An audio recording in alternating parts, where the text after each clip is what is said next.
Hello বন্ধুরা, তোমরা সবাই ভালো আছো তো? আশা করি ভালো আছো। আমরা সবাইও ভালো আছি।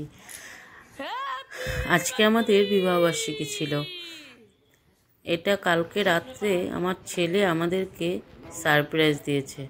ভাবলে পরেই কেমন লাগে। ছেলে বড় হয়ে গেছে, মা বাবাকে সারপ্রাইজ দিচ্ছে। যখন ছোট ছিল তখন তো আর দেয়নি। এখন মনে হয় যে সত্যিই ছেলে বড় হয়ে গেছে, ভেবে ভালোও লাগে। যাক, কোনো কিছু করিনি। সত্যি কথা বলতে কোনোবারই আর করা হয় না। বিয়ের পর কয়েক বছর করেছি, এখন আর করা হয় না। জাস্ট বাড়িতে পুজো দেই, মন্দিরে যাই, গিয়ে একটু খাওয়া দাওয়া করলে করলাম, বিকালে বের হলে হলাম, না হলে নাই। এরকমভাবেই যাচ্ছে।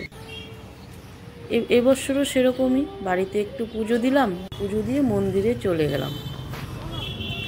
এরকম করতে করতে 16টা বৎসর পার করলাম।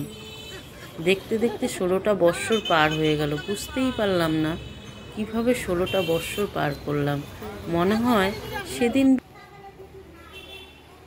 মনে হচ্ছে সেদিন বিয়ে হলো আর 16টা বৎসর পার হয়ে গেল।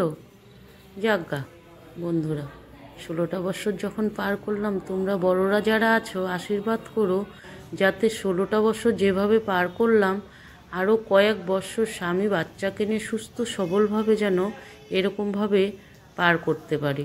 তোমরা তো আমার পাশে আছো, আরও থাকবে।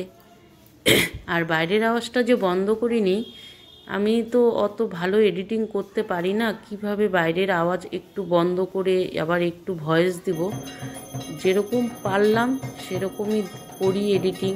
ছেলে যতটা শিখিয়ে দিয়েছে অতটাই করি। ওর জন্যই হয়তো বন্ধুদের অত ভালো লাগে না, আমার এডিটিং অত ভালো হয় না। তাই এরকমভাবেই তোমরা একটু মানিয়ে নিও। আমার ভয়েসটা যদি শুনতে কষ্ট হয় তাও একটু মানিয়ে নিও। আমি ভয়েসটা এর জন্যই রেখেছিলাম যাতে যে ঢাকের বাড়িটা মার ভোগ হচ্ছে দেখানোর জন্য। সত্যি কথা বলতে গেল বছর আমরা যখন পুজো দিতে গিয়েছিলাম তখনও মার ভোগ হচ্ছিল। এবছর পুজো দিতে গিয়েছি, এবছরও মার ভোগ হচ্ছে। ভীষণ ভালো লাগলো পুজো দিয়ে। তারপর পুজো দিয়ে বাড়ি চলে আসলাম। আমার বরকে একটা ছোট্ট একটা গিফট দিলাম। আমাকে তো এখন পর্যন্ত দেয়নি, জানি না কি দিবে, কি আদৌ দিবে না। না, দিবে তো ঠিকই, কিন্তু এখন পর্যন্ত দেয়নি। যাক, আজ তাহলে এখানেই রাখছি।